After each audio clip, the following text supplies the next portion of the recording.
Hey everyone, it's your boy Billy Boston, aka the Blue Eyed Demon. I hope everyone's having a wonderful day. I'm out here. It's nice weather right now, but it literally keeps raining and then getting sunny and then raining and then getting sunny all over again. Nature can't make up its mind.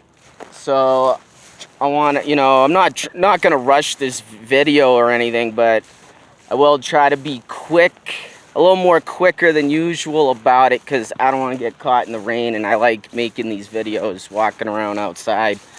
But yeah, today we're going to dive into Titans Season 3, Episode 5, which was called Lazarus, which I'm going to, before I saw the episode, I was like, oh, they're going to dive into the Lazarus pit, or mention it or talk about it in some way, shape, or form, since they're doing Under the Red Hood story arc predominantly for this season's overarching story arc.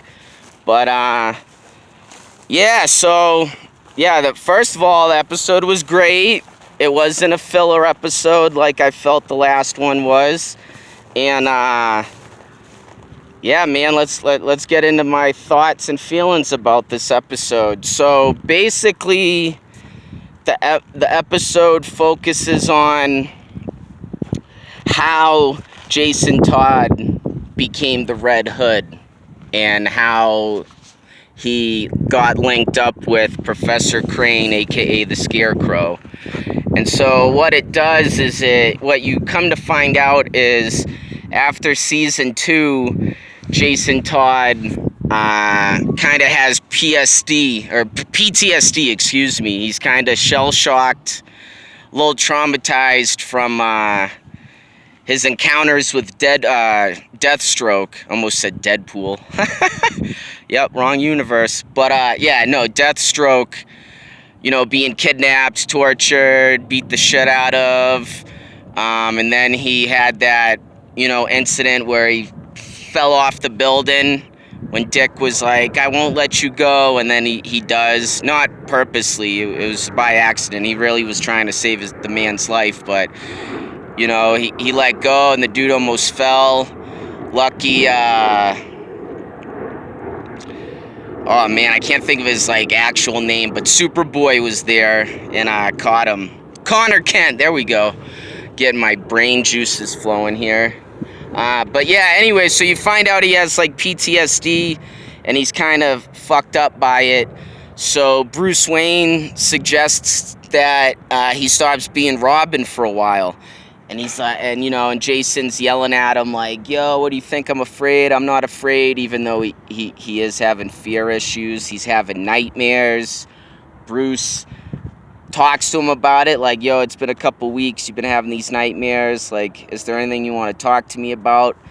And then he actually uncharacteristically divulges that he actually has feelings for Jason Todd, more than just being a mentor and a hero in his eyes. He actually feels like a father to him. He refers to him as son, and it brings up that he's lost a lot of people in his career as Batman, and he doesn't want to lose Jason. And so he suggests that Jason gets some counseling. And, he's like, oh, no, fuck that. I don't want to do that. I don't need that. And then Batman reveals that this lady, I forget the lady's name. I'm pretty sure she isn't an actual comic book character. She's just someone that the writers put into the show. But he reveals to her that she's his psychiatrist and that she actually knows everything about him, knows about him being Batman, his life, his traumas, his problems, this and that. And they even hint towards that they might even hooked up a little bit, because Jason Todd asks him, oh, did you guys smash skins? And he kind of dodges the question or whatever. In a way that kind of, you're like, all right, yeah, they fucked at least once. Good for him. But, and good for her too. Yeah, so anyway, so he meets this psychiatrist and, he thinks it's a bunch of bullshit. but she's slowly starting to help him.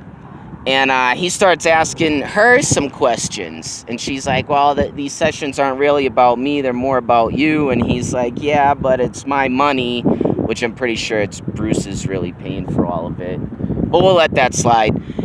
He's like, yeah, it's my money, so it's my show, basically, so I'm going to be the one asking questions. So he starts asking her some stuff, and it comes to light that she used to work with Professor Crane back in the day, before he became the Scarecrow and went Looney Toony and became a supervillain. And she even explains that that's how she met Batman / Bruce Wayne, as he actually rescued her from some kind of shit that went down with her and the Scarecrow, and she's talking about how she got gassed by his infamous fear gas. And so that intrigues Jason, and he asks her, oh, what was it like? And she just tells him it's the closest thing to being in hell without actually dying and going to hell, and that the thing brings out your biggest, most deepest fears. And so something clicks in his head, and you're not sure what it is yet. I'll get to it in a second, but you can see the wheels turning in Jason's head. Something's up.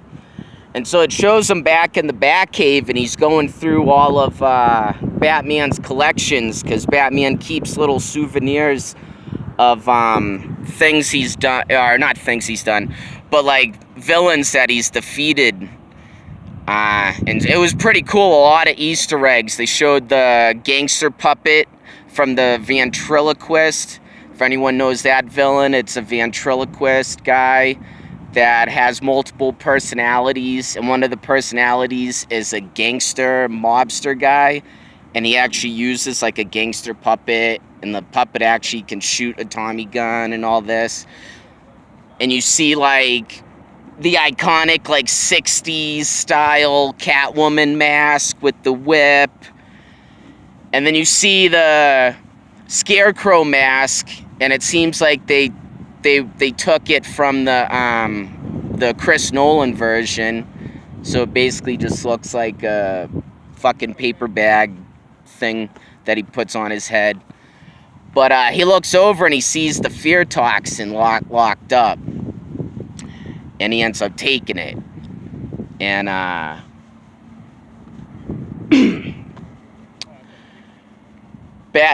Batman catches him not taking the shit, but he catches him in the Batcave, tells him, more father stuff, letting feelings out, this and that, and then and tells him that once he's ready, he'll unlock the Robin suit and let him be Robin again, and they'll go out and hit the streets. And that he's actually going on a quick little trip to Metropolis because he suspects that Lex Luthor's up to something. So he leaves to go on his trip. Well, while he's gone, Jason Todd goes to Arkham to talk to the Scarecrow, and the Scarecrow's like, oh, who are you? Fuck off. And basically, and then he pulls out like the biggest, fattest joint. I love that they made the Scarecrow like this big ass pothead, because I'm a huge pothead, and so I just fucking love it. But anyways, Jason lies to him and says, oh, he works for the police department, this and that, and he calls him out on his lie, because he's like, oh, if you worked for the police department, then you would already know that I'm on the payroll, because if you've been watching these past episodes, you find out that Crane has been working with the police. It's kind of like a Hannibal Lecter scenario. They send an agent or an officer that's working on whatever particular case to the asylum, and they work with Crane. And then if Crane, helps them out or whatever, I guess they give him little perks. They usually just feed him bud. They let him get high in his cell. He either uses a bong or papers so far from what I can see. But Jason Todd kind of reveals that he's Robin without saying so, because he shows the fucking vial of the fear toxin that he stole out of the Batcave. And so Crane puts it together. He's like, only a certain person would be able to have that, blah, blah, blah. And Jason Todd basically goes, yo, you figured out fear to like on a science level. Like, you know everything. You're the expert on fear, so you must know how to like beat fear. And he said, yeah, I might know how to do that, blah blah blah. And so they come to a deal where Crane's like, I'll help you come up with a formula to make an anti-fear toxin, like do the opposite, I guess. If you break me out of here. And so he must have agreed with it. And so then it's now meshing into stuff that we've already seen, where it's showing Jason Todd finding the Joker, calling Bruce, yo, I got the Joker, let me go after him. He's saying he's too dangerous, wait till I land back in Gotham, blah, blah, blah, blah, blah. It shows him getting his ass fucking beat and his head caved in with the crowbar, and then he dies. And then they actually show like the body in the morgue, and it was grotesque. Like his whole Jason Todd's face is split. There's meat showing, and which I thought was cool as fuck, but I didn't think they would go into such detail like that. And then I guess Crane has some people on the outside still working for him or whatever, so they're able to take the body out of the morgue, and they actually they just show them throwing the body in some random Lazarus pit. And I'm like, oh shit, what the fuck? And if anyone that doesn't know what the Lazarus pit is, the villain Ra's al Ghul is basically immortal, and only because if he faces like a really serious injury, or if he is starting to get too old, he goes into this thing called the Lazarus pit, and it actually like rejuvenates him and makes him young again. And so that's why he's been around for thousands of years, and it actually can bring dead people back to life. Now, what's different in this show than the source material is, if someone were to die and they get thrown in the pit and they come back, they're different. They got issues. It varies, depends on the story and who's writing it and what we're talking about. But the general premise is, you go in this Lazarus pit, it resurrects you, and then you're not the same in a negative way. Well, in this show, it just, unless they reveal it later on, so far, it just looks like all the pit does is bring you back to life. And, he wakes up after being reincarnated, and there's somewhere in the Arkham Asylum where Crane claims is like where he could have privacy. And I don't know where it is, but wherever it is, it's secure enough that the man's literally blasting like 60s, 70s music, soft rock type stuff. I know the songs, but I'm not familiar with the names of the titles of the songs or the artists or whatever. It's more like my parents' music. But and he's dancing around and he's getting high, and he's telling Jason Todd like, yo, you died, you're reborn, you should become a different character, blah blah blah. He shows him the Red Hood costume, this and that, and then gives him a dose of the toxin that he taught him how to make, which is like, I guess, like anti-fear toxin. It does the opposite. It makes you like brave as shit, I guess. Fearless, I guess, is a better word. So then, yeah, and so pretty much that's it. In a nutshell, is just the background of how he became Jason Todd, and it was pretty fucking amazing. A lot of Easter eggs, like I said, when they were showing the Batcave trophy case or whatever, souvenir case. And yeah, and it was great, and I'm not sure what the next episode's going to be about. But so far, the show's been really amazing. I feel I like this season better than the second season. And the first season. Now that I'm actually thinking about it right now as I'm talking to you guys, it's probably the best season so far. And, yeah. Not too many complaints. I mean, there might be a little things here and there I'm kind of about, but not enough to address. And yeah, I can't wait to see more. So yeah, I hope you guys like this video, and if you haven't already, liked and subscribed to my channel. I'm really trying to build up a following, and I'm not sure what my next video is going to be, but I actually got the equipment.